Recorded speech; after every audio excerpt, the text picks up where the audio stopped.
Évangile de Yohanan, Jean en français. Chapitre 3. Mais il y avait un homme d'entre les pharisiens du nom de Nicodémos, un des chefs des Juifs. Celui-ci vint de nuit vers Yahushua et lui dit, « Rabbi, nous savons que tu es un docteur venu d'Élohim, car personne ne peut produire les signes que toi tu produis, à moins qu'Élohim ne soit avec lui. » Yahushua répondit et lui dit, « Amen, amen, je te le dis, à moins que quelqu'un ne soit engendré d'en haut, il ne peut voir le royaume d'Élohim. » Nicodémos lui dit, « Comment un être humain peut-il être engendré quand il est vieux?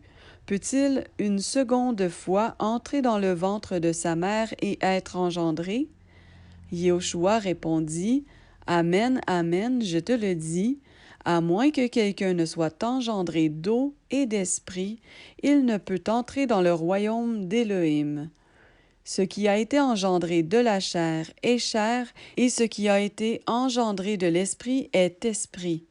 Ne t'étonne pas de ce que je t'ai dit, il faut que vous soyez engendrés d'en haut. Le vent souffle où il veut, et tu entends le bruit, mais tu ne sais pas d'où il vient, ni où il va. Ainsi en est-il de quiconque a été engendré de l'Esprit. » Nicodémos répondit et lui dit, « Comment ces choses peuvent-elles se faire? » Yahushua répondit et lui dit, « Tu es le docteur d'Israël et tu ne connais pas ces choses? Amen, amen, je te le dis. Nous disons ce que nous savons et nous témoignons de ce que nous avons vu, et vous ne recevez pas notre témoignage. Si je vous ai parlé des choses terrestres et que vous ne croyez pas, comment croirez-vous si je vous parle des choses célestes? Car personne n'est monté au ciel excepté celui qui est descendu du ciel, le Fils d'humain qui est dans le ciel. Or, comme Moshe éleva le serpent dans le désert, ainsi faut-il que soit élevé le Fils d'humain, afin que quiconque croit en lui ne périsse pas, mais qu'il ait la vie éternelle. Car Élohim a tant aimé le monde qu'il a donné son Fils unique, afin que quiconque croit en lui ne périsse pas, mais qu'il ait la vie éternelle. Car Élohim n'a pas envoyé son Fils dans le monde pour qu'il juge le monde, mais pour que le monde soit sauvé par son moyen. Celui qui croit en lui n'est pas jugé, mais celui qui ne croit pas est déjà jugé parce qu'il n'a pas cru au nom du Fils unique d'Élohim. Et voici le jugement, c'est que la lumière est venue dans le monde et que les humains ont aimé la ténèbre plus que la lumière, car leurs œuvres étaient mauvaises. Car quiconque pratique le mal est la lumière et ne vient pas à la lumière de peur que ses œuvres ne soient exposées.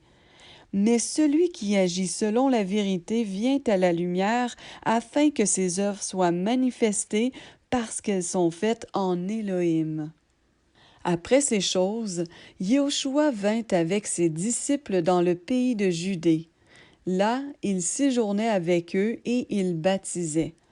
Or, Yohanan baptisait aussi à Hénon, près de Salim, parce qu'il y avait là beaucoup d'eau et on y venait pour être baptisé. Car Yohanan n'avait pas encore été mis en prison.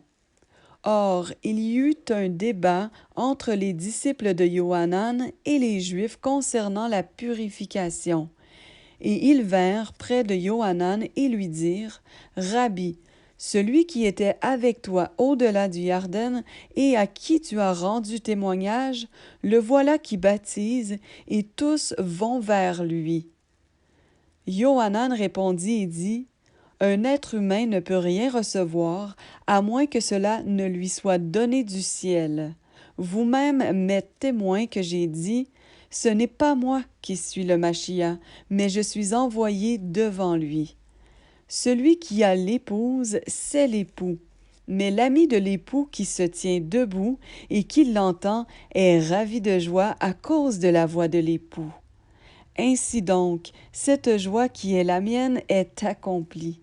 Il faut qu'il croisse et que je diminue en popularité. Celui qui vient d'en haut est au-dessus de tous. Celui qui est de la terre est de la terre, et de la terre il parle. Celui qui vient du ciel est au-dessus de tous, et ce qu'il a vu et entendu, il le témoigne, mais personne ne reçoit son témoignage. Celui qui a reçu son témoignage a mis un sceau dessus qu'Élohim est véritable. Car celui qu'Élohim a envoyé prononce les paroles d'Élohim, car ce n'est pas par mesure qu'Élohim donne l'Esprit. Le Père aime le Fils, et il a remis toutes choses entre ses mains.